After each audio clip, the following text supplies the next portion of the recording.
Channel है उसको subscribe करना है आपको। उसका एक कारण है, जो उपाय हम लोग कथा के माध्यम से बताते हैं, ये उपाय आपको YouTube के माध्यम से आपके मोबाइल पर पहुंच जाए। महत्वता केवल आंवले का पौधा ऐसा होता है जो घर के अंदर आप लगा सकते हो। शमी का पौधा घर में लगा सकते हो, पर शमी का पौधा भी जब बड़प्पन में आ जाए, बड़ा हो जाए, तब उसको भी हटाना पड़ता है।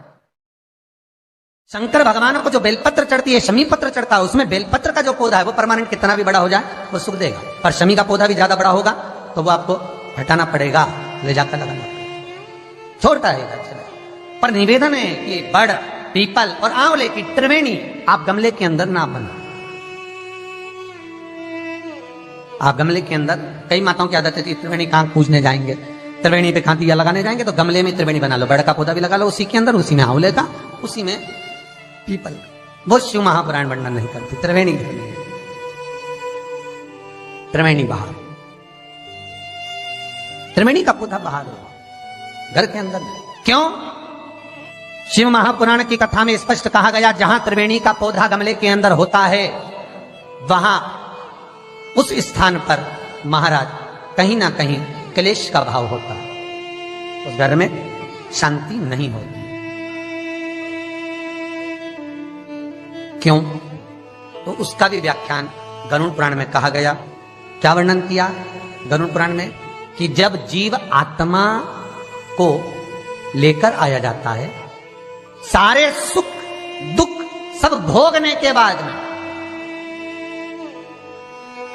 कुछ समय के लिए उसको पितृलोक में जब लाया जाता है, तब पितृलोक में आने का जो प्रवेश द्वार है, उस द्वार में जब वो जीवात्मा सारे दुख भोग कर, तकलीफ भोग कर वो जीवात्मा जब प्रवेश करती है, तो उसको लगता है कि यहां पर फिर मुझे कहीं तकलीफ का अनुभव होगा, तो वो अंदर प्रवेश नहीं करती है।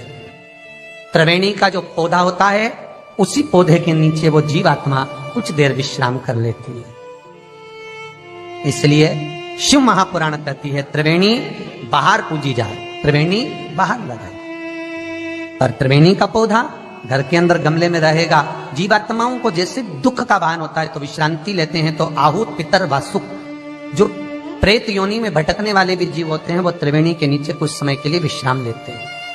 विश्राम महाराज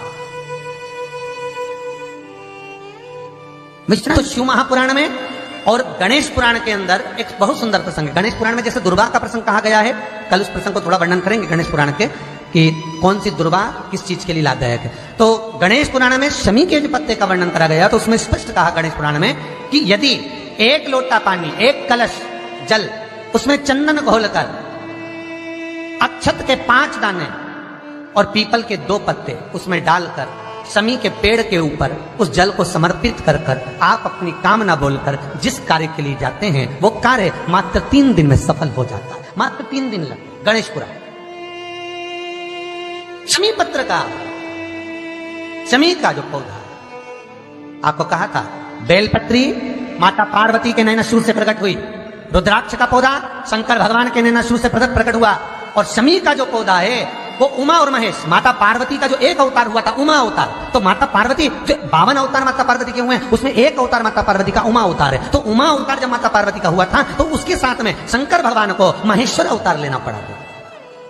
महेश्वर अवतार भगवान शंकर ने लिया। तो उमा और महेश्वर का जब मिलन हुआ था, उस मिलन के दृष्टिकोण से, उस मिलन की दृष्टि से शमी का पौधा उत्पन्न हुआ।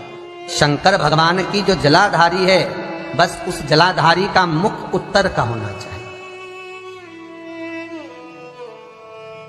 घर में भी अगर शंकर भगवान का शिवलिंग रखते हैं अपन, तो शंकर जी की जो जलाधारी का मुख होता है वो उत्तर का होना चाहिए। उत्तर।